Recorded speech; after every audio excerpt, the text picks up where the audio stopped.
కొన ఊపిరితో కొట్టుమిట్టాడుతుంది. దీంట్లో ఎలాంటి సందేహం కూడా ఎవరికీ అక్కర్లేదు. ఎందుకంటే అంబేద్కర్ గారు రాసిన రాజ్యాంగం స్థానంలో ఆంధ్రప్రదేశ్లో లోకేష్ బాబు రాసిన ఎర్ర బుక్కు అమలులోకి వచ్చింది. దీన్ని ఆంధ్రప్రదేశ్ ప్రజలంతా కూడా గమనించాలి. అందులో భాగంగానే नाम देखा तो बुढ़ा है, उसका क्रिमिनल हिस्ट्री देखा तो बहुत बड़ा है. పేరేమో బుడ్డా, ఆయన క్రిమినల్ చరిత్ర బడా. ఆ బుడ్డా రాజశేఖర రెడ్డి మొన్న శ్రీశైలం ఒక పవిత్రమైన, యావత్ దక్షిణ భారతదేశంలోనే ఒక పవిత్రమైన దేవస్థానము. ఆ దేవస్థానంలో తాగి తందన్నలాడేదే కాకుండా ఆయన అటవీ అధికారులను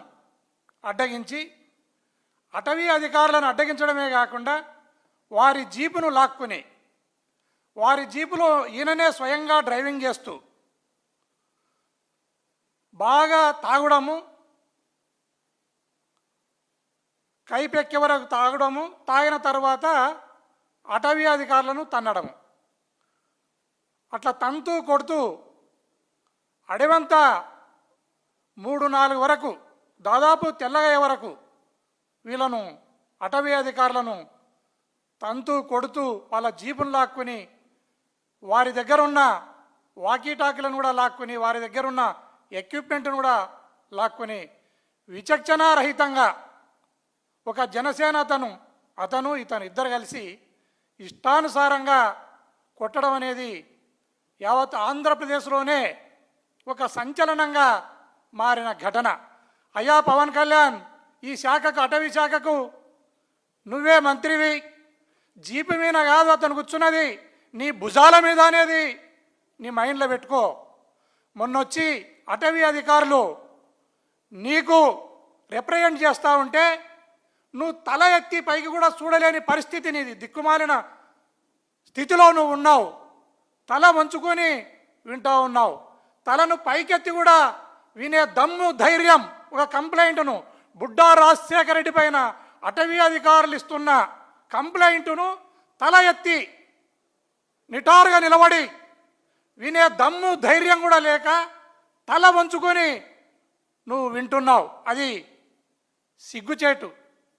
యావత్ మీ మంత్రివర్గానికి, మీ కూటమి ప్రభుత్వానికే అది ఒక సిగ్గుచేటుగా మనం భావించవచ్చు. ఈ రాష్ట్రంలో పోలీస్ వ్యవస్థ ముఖ్యంగా నిర్వీర్యం కావడంతోనే ఇలాంటి ఘటనలు జరుగుతూ ఉన్నాయి. ఈరోజు ప్రతిభావంతులైన పోలీస్ ఆఫీసర్లనంతా వీఆర్లోకి పంపుతున్నారు, సస్పెండ్ చేస్తున్నారు, కొందరు ఆఫీసర్లను జైల్లోకి పంపిస్తున్నారు. ఇదల్లా ఎందుకు వచ్చిన బాధ అని కొందరు ఈ రాష్ట్రం వదిలి ఐపీఎస్ ఆఫీసర్లు వేరే రాష్ట్రాలకు బదిలీ పైన వెళ్ళడానికి సిద్ధమైనారు. అదే కాకుండా కొంతమంది అధికారులు రాజీనామా, ఈ ప్రభుత్వం పెట్టే హింసను ఈ ప్రభుత్వం రాసి రంపాన పెడతా ఉంటే తట్టుకోలేక రాజీనామా చేసి పోతా ఉన్నారు. ఈ బాధలన్నీ భరించలేక ఎప్పుడు కూడా ఆంధ్రప్రదేశ్ చరిత్రలోనే లేని విధంగా ఈ ప్రభుత్వాన్ని ధిక్కరించే స్థాయికి పోలీస్ వ్యవస్థ వచ్చింది అంటే ఇంతకంటే నీచం ఇంకే ఏమైనా ఉందా అని ఈ సందర్భంగా నేను ఈ రాష్ట్ర ప్రభుత్వాన్ని ప్రశ్నిస్తున్నాను.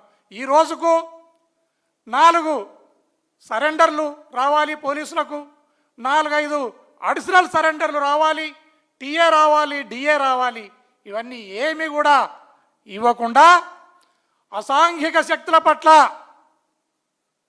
ఒక హంటింగ్ టైగర్ లాగా ఉండాల్సిన పోలీస్ వ్యవస్థను చంద్రబాబు నాయుడు ఒక సర్కస్ పులులలాగా ఆయన తయారు చేసినారు.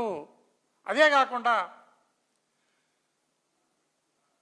పోలీస్ వ్యవస్థ 4వ సింహంలాగా ఈ రాష్ట్రంలో ఉండేది గత ప్రభుత్వంలో.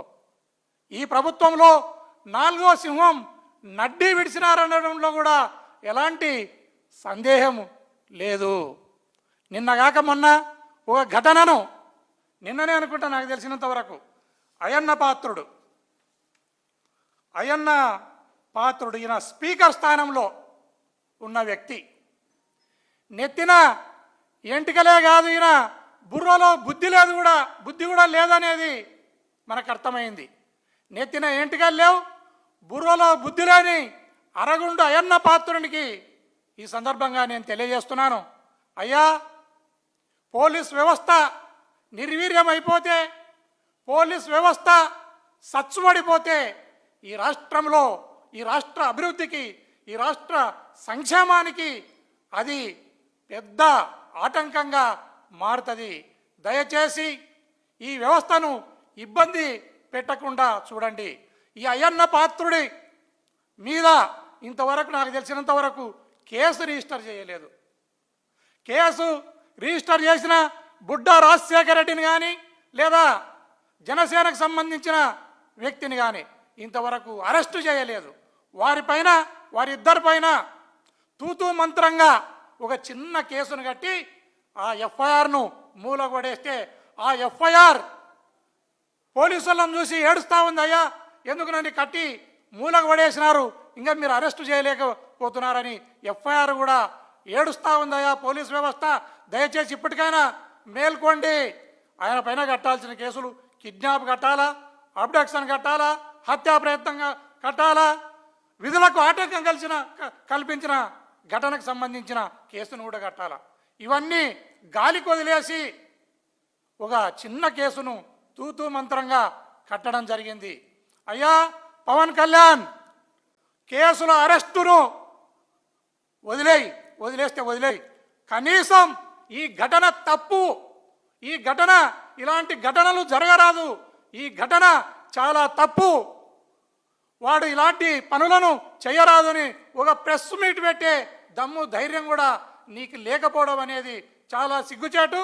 దయచేసి తక్షణమే నువ్వు అరెస్ట్ అన్నా చేపి ఒక ప్రెస్ మీట్ పెట్టన్నా మాట్లాడు, లేదా రాజీనామానన్నా చేయి, ఏదో ఒక నిర్ణయం తీసుకోవా పవన్ కళ్యాణ్ అని ఈ సందర్భంగా తెలియజేస్తున్నాను. దయచేసి ఈ రాష్ట్రంలో పోలీస్ వ్యవస్థ స్ట్రెంగ్తన్ కావాలి. పోలీస్ వ్యవస్థ స్ట్రెంగ్తన్ అయి లా అండ్ ఆర్డర్ను కాపాడాలి. లా అండ్ ఆర్డర్ను కాపాడినప్పుడే ఈ వ్యవస్థలోని అన్ని రకాల అభివృద్ధులు కానీ సంక్షేమం కానీ ముందుకు పోతుంది. దయచేసి పోలీస్ వ్యవస్థను నిర్వీర్యం చేయకండి ఈ సందర్భంగా తెలియజేస్తూ ముగిస్తున్నాను.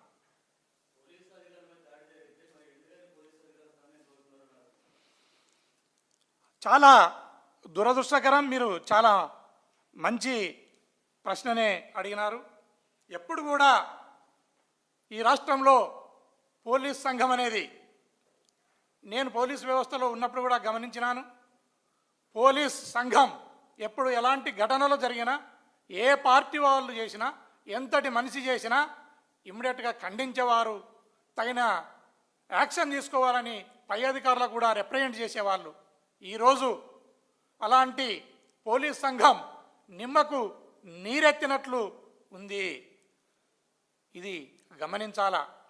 ఇంకొక విషయం తెలియజేస్తున్నా, కర్నూలు జిల్లాలో బుడ్డా వెంగళరెడ్డి అని, ఈ బుడ్డా రాజశేఖర రెడ్డిని ఎట్లున్నాడో బుడ్డా వెంగళరెడ్డి అని కర్నూలు జిల్లాలో ఒక మహానుభావుడు 4 జిల్లాల్లో కరువు వచ్చినప్పుడు ఆ కరువులో ఆ ప్రాంతపు ప్రజలను ఆదుకోవడానికి అంబలి పోసి ఆయన యావత్ ఆస్తిని అమ్మి ఆ కరువు బారి నుండి ప్రజలను రక్షిస్తే ఆ రోజు విక్టోరియా మహారాణి ఆయనకు ఒక గోల్డ్ మెడల్ ఇచ్చింది బుడ్డా వెంగళరెడ్డికి.